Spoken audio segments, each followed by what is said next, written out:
अगर आप panic feel कर रहे हो तो खुद से एक सिंपल क्वेश्चन पूछो, क्या ये डिसीजन लॉजिक पे है या सिर्फ फियर बेस? ट्रेडिंग सिर्फ चार्ट्स और स्ट्रेटजी का गेम नहीं है, यह एक मेंटल गेम है। और सच कहूँ, ज़्यादा लोग इस गेम में इसलिए हारते हैं क्योंकि वे अपनी साइकोलॉजी कंट्रोल ही नहीं कर पाते। फियर आपको ट्रेड से जल्दी निकलने के लिए मजबूर करता है। ग्रीड आपको ट्रेड में अननेसेसरी ज़्यादा देर तक बनाए रखता है। दोनों ही आपके अकाउंट के लिए एनिमी हैं। जब तक आप यह नहीं समझते, तब तक ट्रेडिंग में सक्सेसफुल होना बहुत ज़्यादा मुश्किल है।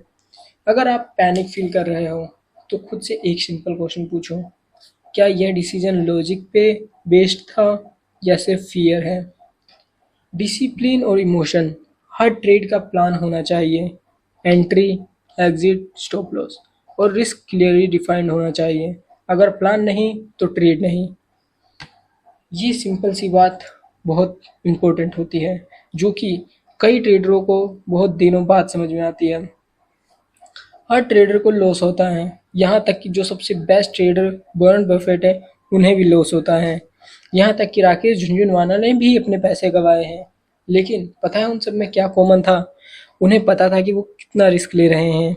इसीलिए अपने रिस्क को डिफाइन करो। आपके पास जितना कैपिटल है, 1 लाख 2 लाख, तो उससे 1,000 2,000 से पैसे बनाने की सोचो। ये नहीं कि मैं 1,000 से 10,000 का रिस्क लेके 40,000 बनाऊँ। ये एक बहुत बड़ी बेवकूफ़ी है।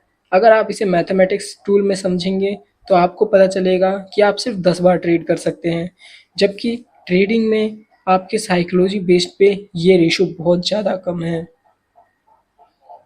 अपने हर ट्रेड को लिखना सीखिए। जब तक आप अपने ट्रेड को लिखेंगे नहीं, जब तक आपको अपनी गलतियाँ समझ में नहीं आएंगी। क्योंकि आप जब एक बार लिखना स्टार्ट करते हैं तो आपका माइंड काम करना स्टार्ट करता है। जब आप पहला ट्रेड प्लान करते हुए ये लिखते हैं कि मैंने यहाँ एंट्री ली, किस बेस पे ली, ईएमए बेस पे एंट्री ली, यहाँ एग्जिट पॉइंट है, यहाँ ये है, और जब वो मार्केट आपका स्टॉप लॉस भी लेता है तो फिर आप नीचे लिखते हैं यहाँ पे ये गलती हुई, मार्केट ने इतना प्रॉफिट दिखाया, उसके बाद स्टॉप लॉस गया। आप नेक्स्ट टाइम इस गलती को याद रखेंगे। लेकिन अगर आपने कभी नोट्स बनाए ही नहीं, तो याद रखना आपको ये गलती कभी याद नहीं रहेगी।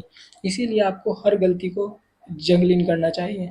साइकोलॉजी एक दिन में नहीं बनती, या किसी को यूट्यूब पे वीडियो देख के नहीं बनती। साइकोलॉजी बनाने के लिए आपको रोज़ प्रैक्टिस करना होगा। दिन में हर रोज़ प्रैक्टिस करते रहिए। जब तक आपकी अच्छी प्रैक्टिस नहीं होगी, आपका माइंड ट्रेन नहीं होगा, न्यूरॉन नहीं बनेंगे, जब तक बहुत ज़्यादा मुश्किल है कि आप एक साइकोलॉजी से गुड ट्रेडर बन सकते हैं।